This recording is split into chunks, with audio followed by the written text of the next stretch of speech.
Ако къпете бебетата в банята, разбира се, че тази хагийка трябва да си я взели със себе си.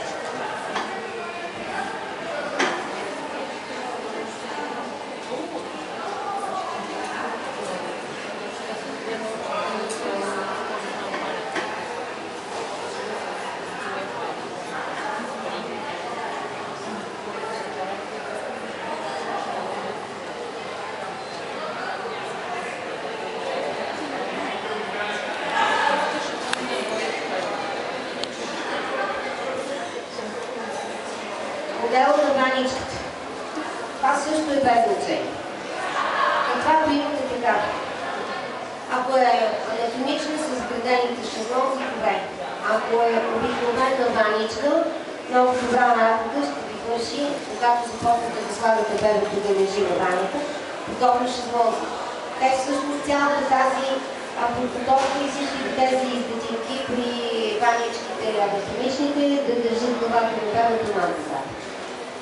Друго нещо, което някои от майчетата, за да е по-мекичко на кръчетата на бебетата или на главите, да не се притесняват, че ще се угари бебето, използват или този тип възглавнички, като ги поставят на мястото на шезлонга, за да намотяват и да не се хлъзга бебето. Можете и вие да го направите, няма абсолютно никакво лошо на това. Когато говорим за бебета, има два начина за взимане на бебетата. Единият начин е, когато искаме да го пушваме, да го нахраним, да го запорадваме, да го поуспокоиме, да го прелестим от едното място на другото. С едната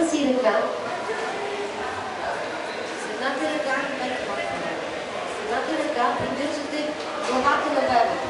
С другата ръка го взимате, по този начин го преместите на вашето лактата и свита. Защо трябва да държите главата на бебето?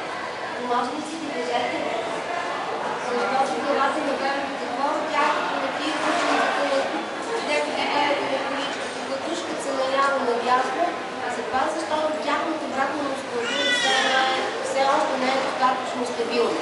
Ами вътре време на мама, това не е виновно. Какво трябва да се напряга по мястото на тях? Не е фатално, че вие леко ще го повдигнете бебето, ще го обърнете наляво и надясно, когато на бебето няма да стане. Нали така? Съди сега. Все пак имаме кости, но тъй като главата е най-голямата част на тялото на детето и е най-тежката част от конструкцията на нашото човече, ако не знаете за тази подробност и вдигнете рязко бебето нагоре, без да придържате главата, има опасност да се получи леко ушичен удар. Затова не е необходимо и толкова осторожно да я пазите, така както на мен ми се случи много пъти в болницата. Отивам да взема бебето и майката, не по главата. Няма толкова страшно за тези неща. Достатъчно е да имате тук едно кръстче хора в областта на тила, за да предотвратите евентуално изнятането на главичката назад. Този проблем ще изчезне някъде към края на третия клас. Мускулатурата на бебето заяква, но има и още нещо много важно. Образува се една извивка в областта на ръка, една лордоза, която всъщност става към края на третия месец и тя ни позволява да се държи на главата изправена, свободно, да не ни пречи, да не ни държи и да въртим на всички посоки. По отношение на този начин на взимане, той е много удобен, но така, тръгнете да си миете дупето на бебето или да го гъпете, трябва да го потопите два пъти в водата и да го извадите. Това ще приключи. Затова има още един друг начин да се бебето. И то е да го хванете, да го сложите, хващате по бебето, обръщайте се го, ляга бебето на вашата преднишница.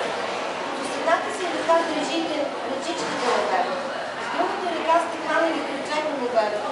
И колкото и да виж гимнастичен човече, няма как да го изпълнят. Защото те ще ви кажат, много работи могат да правят. На мене ми се случва да ми се извиват на дъга с такъв силен мускулен тонус. Мъжете по принцип посядат, защото са по-силни, посядат да хванат бебето така. Обикновено и акушерката като бебето, така и така го държи. Но в баничката вие сами ще установите, че това не е удобно. Това може да го излиете на чешмата,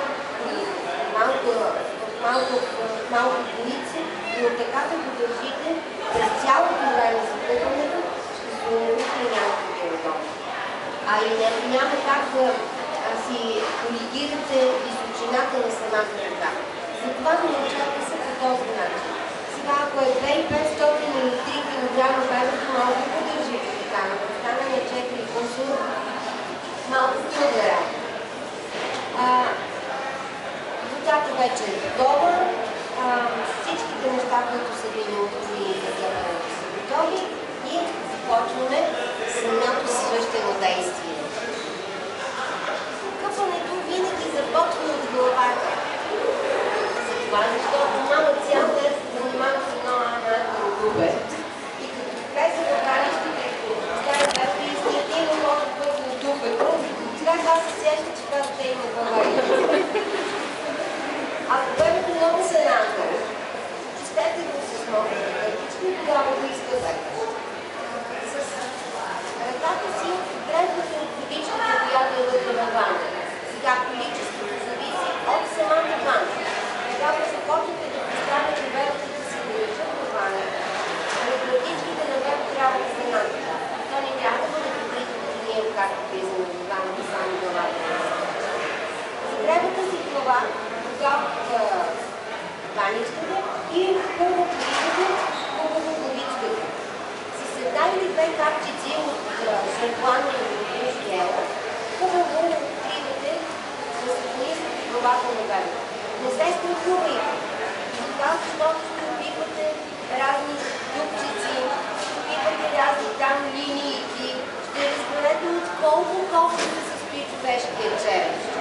Това е нормално, защото когато направите на сте, след една година, всичките година и 3 месеца, всичките тези дупчици окончателно ще бъдат запълнени. Измивате хубаво главичката, след това минавате за кошичките на бебето. Защото те са много тънички и мекички, когато бебето спи, те са неприлепни на чайчета. И тук се събират някакво мълка, секретчета, лъзника, която трябва да бъдат почистени и мъчени. Мушайцето ще се подсече, т.е. ще стане едно глубо, ще има една твърда кожа и понякога лека се зачервява и може да се протива, има страшно неприятен мирис. След това минавате си ръцете на бебето и с пръщите си просто минавате долу по дъждата на бебето. Изкладвате с тази вода, която е практически най-чистата водата.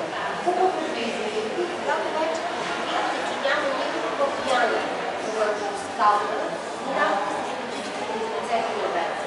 Затова, защото тук нещо много често се събира от пяната. И го виждате чак когато се сходите на бебето на фамилия.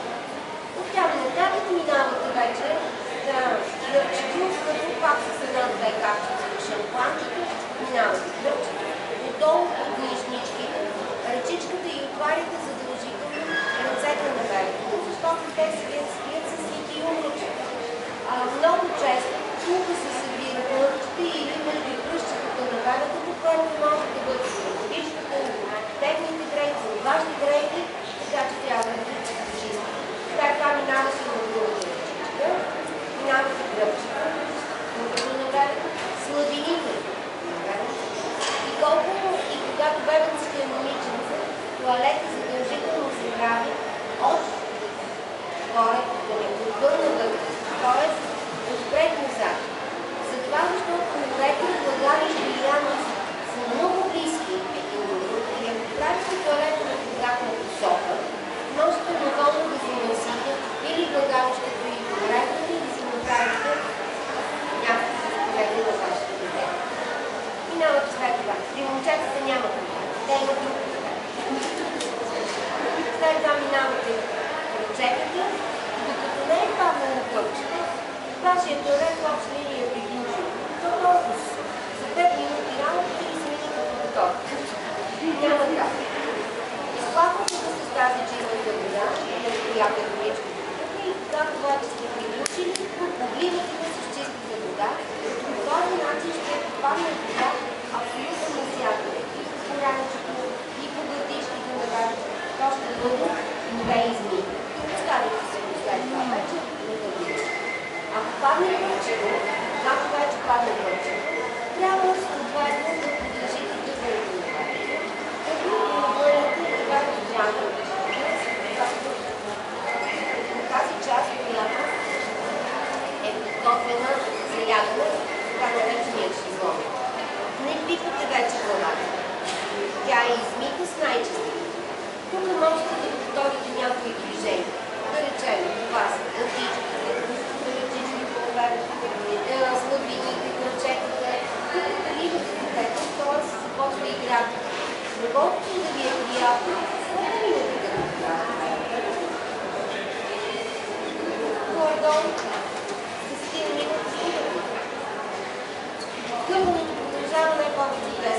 чак тогава вече сплакат от вашето дете. Завиваме бебето, сте в стаята лесно, директно отивате на мястото, където е туалет. Ако сте пането, ще го завиете в таблите, ще го занесете в стаята. Слагате си му почулката и го завивате бебето, така както знаете как се завиват бебоците. И ги поставяте така за кратко време, завити в хартията. И това, защото вярвайте, че и на тях е хубаво, когато се завити по този начин, както и на нас, когато сме паники, за да се в нашата хартия.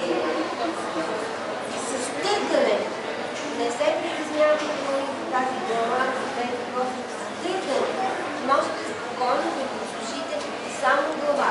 Просто се завързвате с каблиците, зад ушичките и напред. Всичките останали части на тялото, обаче ще ги посушите с биване. Затова, защото кожата е много нежна и ако почнете да търкате, има опасност да намалите или много да се зачерпи, което съответно не е желателно. След като хубаво сте посушили бебенцето, с тензурната пелена ще обърнете особено внимание на зъбите. Тук не се поставят за него, от нишниците, в облагените извини, в слабините, зад коленцата и кръщите. След като добре сте посушили вашите ръцете, че никъде няма влага, защото влагата е една предпоставка за някакво възпаление, махате тази мокра пелена и на практика вашето бебе остава на суха търкавия и няма вероятно усещане за сух от влажната пелена. Тук нататък започват всичките останали тоалети. Колко беше с скъпване. При момченците задължително върху пишката направете или една хартиена пишка, или самата хартийка, или една пелена. Бебците много често по време на туалетна пишка и момчетата пишкат на парада. В събота коликото на 8 месеца, тяхното детенце вече е на месец 4-5 дена. И таткото каза, вече си имаме пъзъл на бебе. Като да съберем, виж какво се получава. Да двеми вас. Това е. И всички смики са му пишкали. Се слагам и сте никога не сме сложили на време. По отношение на почистването на пишкането, това бебе се е напишкало, няма нищо страшно. Ако сте наакало, защото вършите тези работи, остане да не интересуват да се набираш, вече няма да започнете процедурата от началото. Знаете, с водичката, с която сте го изтрапали от едно лигенче, трябва само да го поизми. И сега, тук си тъпно да го сложите чистите от вода и то да свърши някой ябеля, тогава разбира се, започвате от начало с приготвянето на вода. Първото, което ще направите, това е туалета на пъпчето. Туалета на пъпчето се прави с мамуча с 95 градуса спирт. Дава се такъв изпит. Да, слушай ли? Нищо. Нищо. Там да си виси. И на мен не ми пречи работата да си виси. Голяма работа, нека си виси. Аз после ще си го направя туалета. Ще си го просуша, ще си го почистя и никакви проблеми с мен. Не е хубаво да седи вътре под вода. Защото за да падне пъпчето, той трябва да се посуши, трябва да изсъхне. А ако вие го държите отдолу в водата, тя се изликава, увлажнява се и тогава вече може да се получи някакъв проблем за инфекция. Но когато само мъничко вода е попаднала върху, което няма абсолютно никакви вида змей, не си купувайте лепенките за първо. Не се чудете каква пелена да сложите на това, защото тя като е намокрена пелената, тя пак е мокра. Разбирате? И някъде на времето да се слагат и слагат чаша върху да го пазят. Спокойно. Няма нищо страшно в това нещо.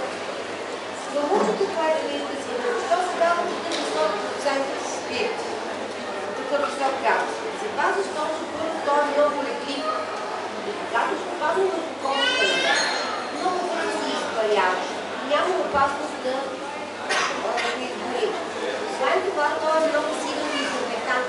Стига 100%.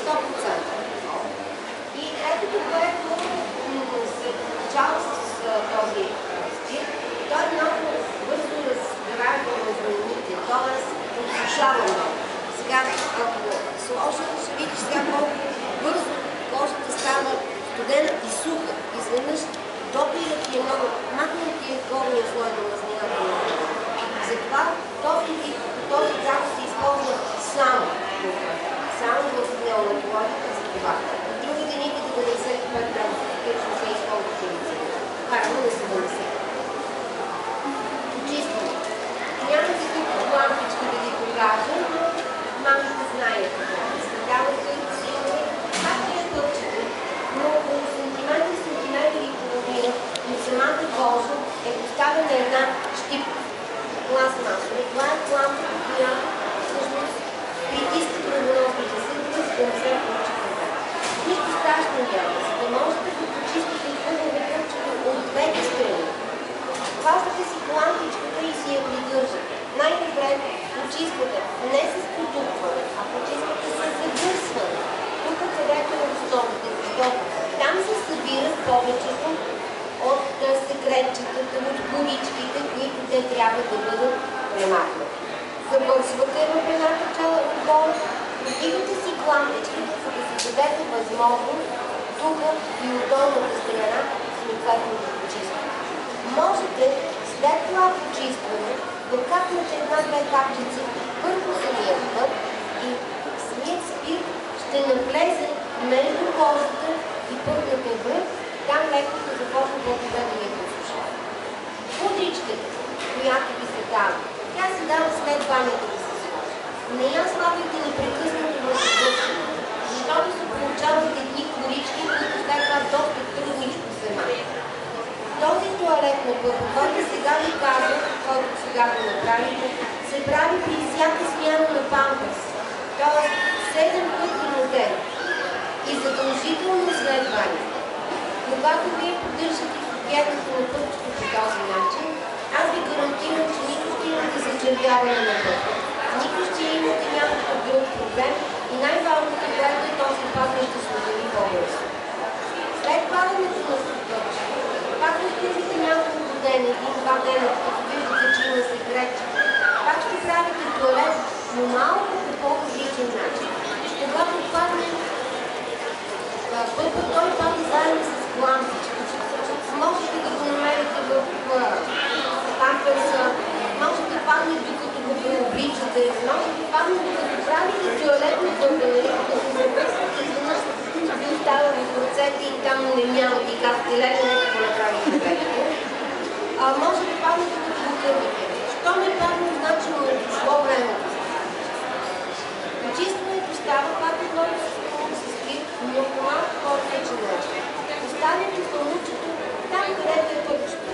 И с едно контролирано движение по високо на часовните стрелки, почиствате точно.